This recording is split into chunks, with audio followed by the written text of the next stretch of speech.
Hello guys, in this video we are going to talk about Donald Trump. Is Donald Trump really a billionaire? A question stuck in many people's mind. So let's talk about Donald Trump. Is he really a billionaire? So everyone seemed to be asking Sunday night after the New York Times dropped a bombshell report about the president's taxes, which detailed big losses in some years and limited income in others. The answer, yes, he is indeed. In fact, Trump is not a billionaire, he is a multi-billionaire, a worth of $2.5 billion by our count. His portfolio, which includes commercial buildings, golf properties, and branding businesses, is worth an estimated $3.66 billion before debt. The president has a fair amount of leverage, adding up to roughly $1.13 billion, but not enough to drag his net worth below $1 billion. To understand how Donald Trump could be so rich, yet look so poor, it is essential to be comprehend the difference between what we will call number 1 taxable income and number 2 operating income. Taxable income is the amount people tell the Internal Revenue Services they earned after subtracting a bunch of things like depreciation, interest, past losses, and, in Trump's cases, questionable business expenses. Operating income captures the amount business make from their standard operations, ignoring a bunch of fancy accounting tricks and financial maneuvers. Many of Donald Trump's business generate a huge amount of operating income, even though his IRS filings reportedly show very little taxable income. That's important because operating income, not taxable income, is a key factor in determining the value of real estate assets.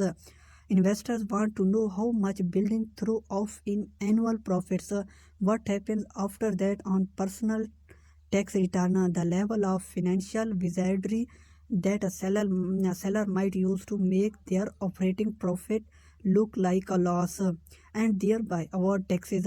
Doesn't matter much to a potential buyer.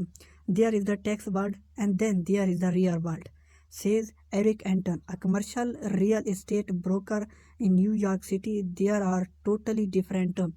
Trump's operating income is real and documented, laid out in paperwork from local tax offices, the Securities and Exchange Commission, and the president's business partners. Don't be fooled. The news is not the president is broke. The news instead is that Donald Trump seems to avoid payment much in taxes despite significant operating profits at certain properties. In other words, he figured out how to share very little of his fortune with the income he now leads. So, determining Donald Trump's net worth is just one big math equation.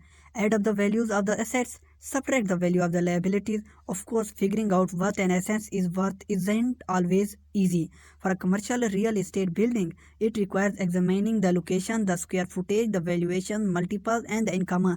The net operation income, that is. Consider 40 Wall Street, a skyscraper in New York City that Donald Trump controls.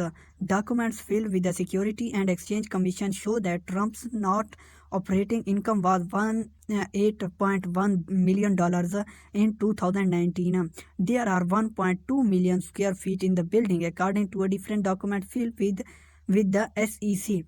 In interviews conducted a few months ago, 8 New York City real estate experts suggested multiple to apply those income and square footage numbers.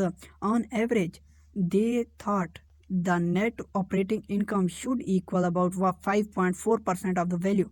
That would suggest the assets was worth $336 million. The same experts, however, also suggest valuing the building it's all about $400 per square foot. That works out a total value of $466 million. Coming up with an exact valuation is difficult, but taking the average of the two methodologies and calling it's $401 million seems to be a fair approach. Repeat a similar exercise across Trump's entire portfolio, and the assets add up to an estimated $3.7 billion. A key variable in almost every calculation is net operating income. It may get wiped out by the time Trump accountants finish preparing his taxes, but there is no denying it's there at the start. Given that it documents on the plenty of the paper approach, the president partner at 555 California Street, a publicly traded real estate firm named Varnado, disclosed in public filing that its 70% share of the billing kicked off $60 million of net operating income in 2019. The means Trump's 30% stake produced $26 million. A document connected to a loan against 1290 Avenue of the Americans, another building in which Trump holds a 30% interest, lists $96 million of 2019 net operating income, suggesting the president's share was $29 million in addition to the $18 million of 2019 operating income. At 40 Wall Street, SEC filing list $13.3 million at Trump Tower, $1.7 million at Trump Plaza, and $600,000 at Trump International Hotel and Tower. The City of New York estimates operating income for the commercial space inside Trump World Tower, Trump Park East, and Trump Park Avenue. A Trump Organization reputation told Forbes in September 2019 that the president's store at 6 East 57th Street hauled in $10.7 million of profit annually. Altogether, Trump's interest in those buildings, which also include residential space in several of them, are worth an estimated $2.3 billion before subtracting debt. Trump's golf portfolio is more complicated. He owns 10 traditional U.S. golf clubs, which generated $108 million of revenue in 2019. According to an analysis of the President's annual financial disclosure report, it's hard to determine the operating margin on those properties, but past performance offers a clue. A 2014 income statement from the Trump Club in Westchester County, New York shows income of $1.1 million on $5.6 million of revenue, which suggests margin of 20%. Documents connected to the Trump Club in Jupiter, Florida shows margin of 19% in 2013, 13% in 2014, and 13% in 2015. After hearing those figures, 7 golf experts still esteemed pre-COVID margin at an average of 21%, which would suggest the operations were throwing off a combined $23 million last year. If the properties were in fact producing that much, they might be worth a combined of $200 million today.